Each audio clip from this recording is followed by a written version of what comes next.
The UN Secretary-General Antonio Guterres has issued an SOS to save our seas. Mr. Guterres spoke at the Pacific Islands Forum in Tonga this morning. Lydia Lewis was at the press conference. Malulele, Lydia, what were the key points he made? He made some strong one-liners, but nothing necessarily that we haven't heard before. Antonio Guterres has been a strong advocate for climate justice, and in his press conference earlier today, he said that fossil fuels are cooking the planet, the ocean is overflowing, and months after month, sea temperatures shatter records. So again, some really strong comments ahead of COP29 in November. He's also called for the global community to advance a fast and fair phase out of fossil fuels.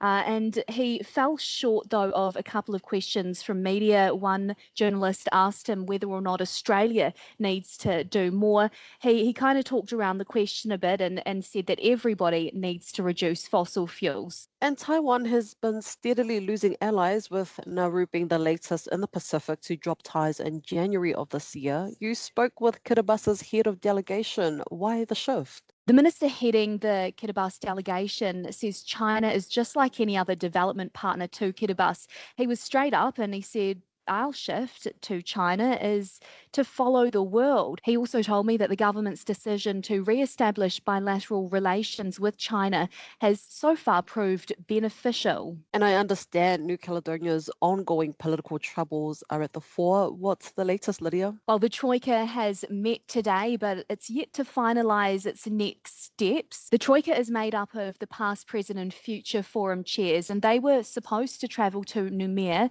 ahead of this meeting to gather information from all sides to present to the rest of the Pacific leaders. That was postponed after allegations that France was trying to hijack the mission, which was originally requested by New Caledonia President Louis Marpole. So a lot to unpick here in Tonga. New Zealand's Foreign Minister Winston Peters is also weighed in. He's met with President Marpole.